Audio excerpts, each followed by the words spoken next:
Today we're going to look at a few more things that go with some of our 7th grade math standards. We are going to talk about situations where there's a constant or a varying rate of change. We're also going to talk about graphing a line given its slope and a point on the line. So some real life situations, rate of change sometimes could be constant, sometimes it could change over time. When we talk about rate of change, another thing that we can use when we talk about rate of change would be slope. So those can be used interchangeably, rate of change and slope.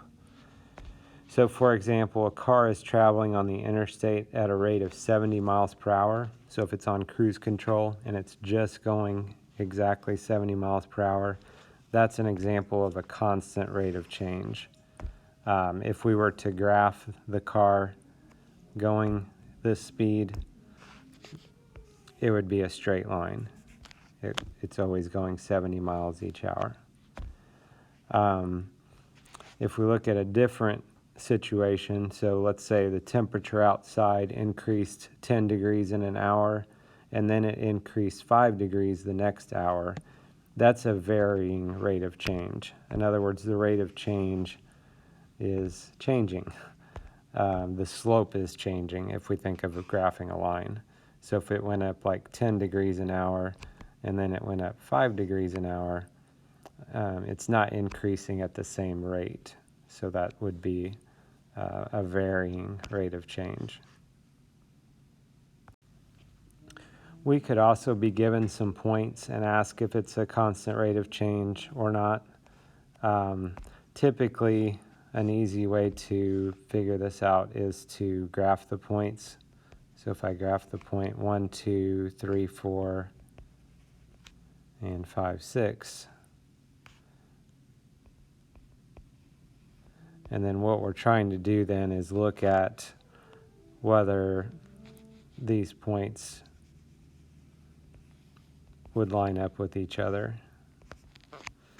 If they do line up with each other, if they make a straight line, then that would be a constant rate of change. So this would be a constant rate of change or a constant slope. If they don't line up with each other, then it's not constant. Another thing you could do without graphing it is you could look to see in our table if we have the same pattern happening with the x's and the y's. Not the same as each other, but in other words, if the x's were doing the same thing, we were increasing the x's by 2 each time, and then the y's did the same as each other.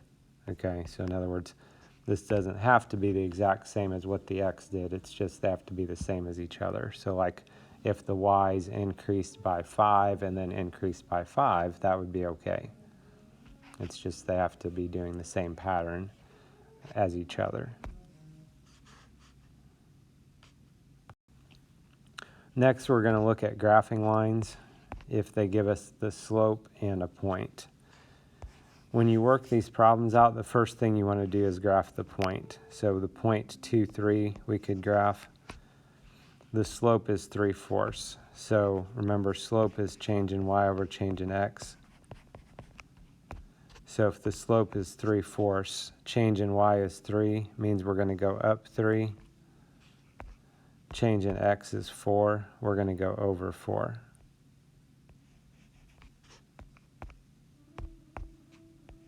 And that gives us another point on the line. And then we can draw a line through those points. So really that red and blue lines that I have there, that's really not part of this. That's just to help me look at how I would get to this line.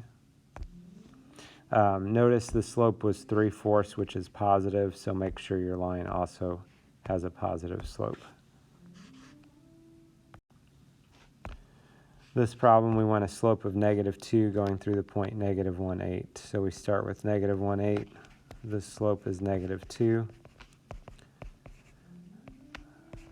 Slope is change in y over change in x. So we're going to write that as -2 over 1. And what we're going to do is start with the point that we were given. Change in y is -2, so we're going to go down 2. Change in x is 1. We're going to go to the right 1. So we're going to be right on the x-axis, or sorry, right on the y-axis, I should say. And that would be our line. When you draw your line, make sure you go past those points that you drew and then put arrows on both ends. This one, if we take a look, this was a negative slope, and this does have the direction of the negative slope we talked about earlier. Remember, negative slope kind of looks like part of a capital N for negative.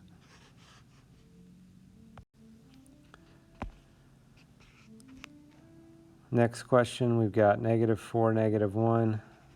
This slope is -2/5. So -2/5, I'll write it out again, change in y over change in x. So -2/5, we're going to go down 2 for our change in y. We're going to go over 5 for our change in x. We put a point there, and we draw a line. And that would be the line for that graph. When you're doing this, when you're actually drawing your line, it's a good idea to use a ruler or the side of a piece of paper or something straight so you make your line straight. That was an example of what not to do there. I didn't use my ruler function that I have on my app here to make that a straight line. So this gives you a little bit more of an idea of how some examples of things of rate of change and slope. Have a good day.